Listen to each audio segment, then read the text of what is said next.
Train number 57 was lined along the track, ready to leave for Wyatt Junction when she reached Cheyenne, left her car at the garage where she had rented it, and walked out on the platform of the Taggart station. She had half an hour to wait for the eastbound main liner to New York. She walked to the end of the platform and leaned wearily against a lamp-post. She did not want to be seen and recognized by the station employees. She did not want to talk to anyone. She needed rest. A few people stood in clusters on the half-deserted platform.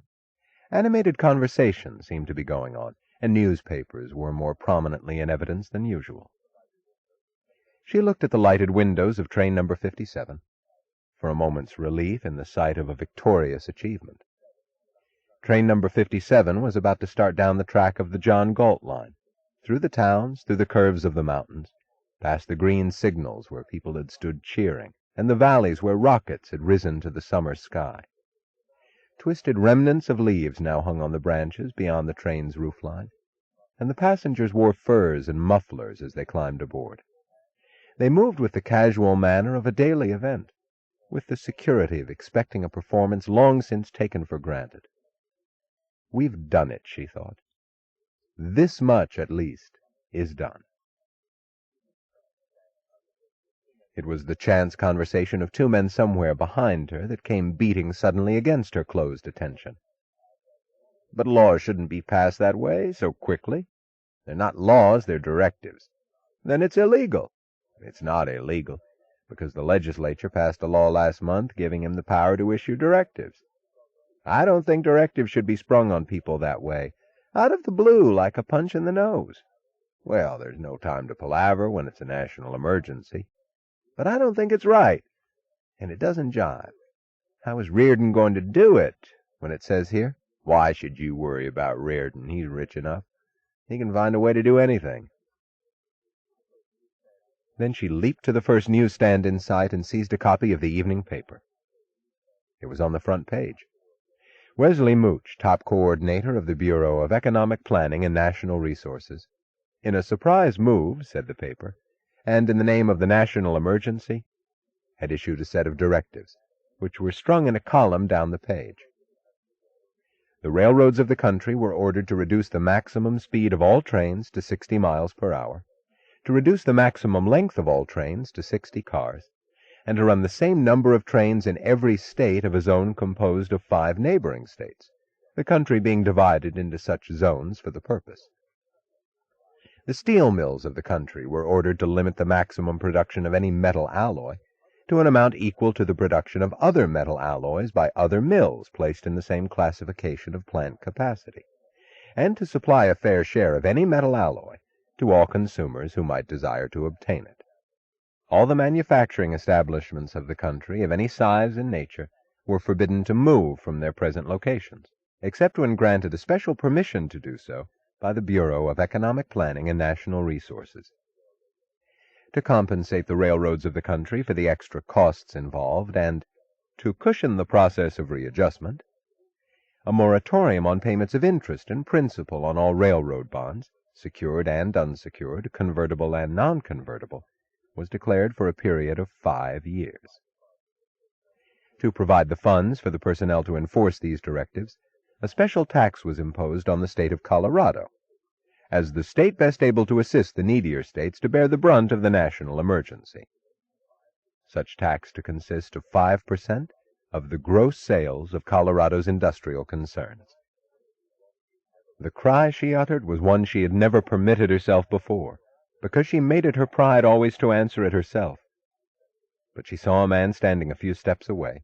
She did not see that he was a ragged bum, and she uttered the cry because it was the plea of reason, and he was a human figure. "What are we going to do?" The bum grinned mirthlessly and shrugged. "Who is John Galt?" It was not Taggart Transcontinental that stood as the focus of terror in her mind. It was not the thought of Hank Reardon, tied to a rack, pulled in opposite directions. It was Ellis Wyatt. Wiping out the rest, filling her consciousness, leaving no room for words, no time for wonder, as a glaring answer to the questions she had not begun to ask, stood 2 pictures. Ellis Wyatt's implacable figure in front of her desk, saying, It is now in your power to destroy me. I may have to go, but if I go, I'll make sure that I take all the rest of you along with me." And the circling violence of Ellis Wyatt's body when he flung a glass to shatter against the wall.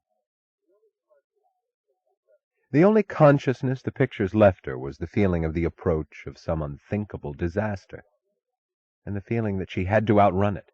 She had to reach Ellis Wyatt and stop him. She did not know what it was that she had to prevent. She knew only that she had to stop him. And because, were she lying crushed under the ruins of a building, were she torn by the bomb of an air raid, so long as she was still in existence, she would know that action is man's foremost obligation, regardless of anything he feels. She was able to run down the platform and to see the face of the station master when she found him. She was able to order, "Hold number 57 for me," then to run to the privacy of a telephone booth in the darkness beyond the end of the platform, and to give the long-distance operator the number of Ellis Wyatt's house. She stood, propped up by the walls of the booth, her eyes closed, and listened to the dead whirl of metal which was the sound of a bell ringing somewhere.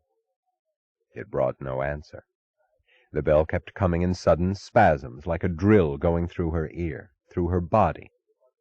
She clutched the receiver as if unheeded. It were still a form of contact. She wished the bell were louder. She forgot that the sound she heard was not the one ringing in his house. She did not know that she was screaming, "Ellis, don't, don't, don't," until she heard the cold, reproving voice of the operator say, "Your party does not answer." She sat at the window of a coach of train number 57 and listened to the clicking of the wheels on the rails of Reardon metal. She sat unresisting, swaying with the motion of the train. The black luster of the window hid the countryside she did not want to see. It was her second run on the John Galt line, and she tried not to think of the first. The bondholders, she thought. The bondholders of the John Galt line. It was to her honor that they had entrusted their money, the saving and achievement of years. It was on her ability that they had staked it. It was on her work that they had relied, and on their own. And she had been made to betray them into a looter's trap. There would be no trains, and no lifeblood of freight. The John Galt line had been only a drain pipe that had permitted Jim Taggart to make a deal and to drain their wealth unearned into his pocket, in exchange for letting others drain his railroad. The bonds of the John Galt line, which this morning had been the proud guardians of their owner's security and future, had become in the space of an hour scraps of paper that no one would buy, with no value, no future, no power, save the power to close the doors and stop the wheels of the last hope of the country. And Taggart Transcontinental was not a living plant, fed by blood it had worked to produce, but a cannibal of the moment, devouring the unborn children of greatness. The tax on Colorado, she thought, the tax collected from Ellis Wyatt to pay for the livelihood of those whose job was to tie him and make him unable to live, those who would stand on guard to see that he got no trains, no tank cars, no pipeline of Reardon metal. Ellis Wyatt, stripped of the right of self-defense, left without voice, without weapons, and worse, made to be the tool of his own destruction, the supporter of his own destroyers, the provider of their food and of their weapons. Ellis Wyatt being choked, with his own bright energy turned against him as the noose. Ellis Wyatt, who had wanted to tap an unlimited source of shale oil, and who spoke of a second renaissance. She sat bent over, her head on her arms, slumped at the ledge of the window, while the great curves of the green-blue rail, the mountains, the valleys, the new towns of Colorado went by in the darkness, unseen. The sudden jolt of brakes on wheels threw her upright. It was an unscheduled stop, and the platform of the small station was crowded with people, all looking off in the same direction. The passengers around her were pressing to the windows, staring. She leaped to her feet. She ran down the aisle, down the steps, into the cold wind sweeping the platform. In the instant before she saw it, and her scream cut the voices of the crowd, she knew that she had known that which she was to see. In a break between mountains, lighting the sky, throwing a glow that swayed on the roofs and walls of the station, The hill of Wyatt oil was a solid sheet of flame. Later, when they told her that Ellis Wyatt had vanished, leaving nothing behind but a board he had nailed to a post at the foot of the hill, when she looked at his handwriting on the board, she felt as if she had almost known that these would be the words: "I am leaving it as I found it. Take over. It's yours."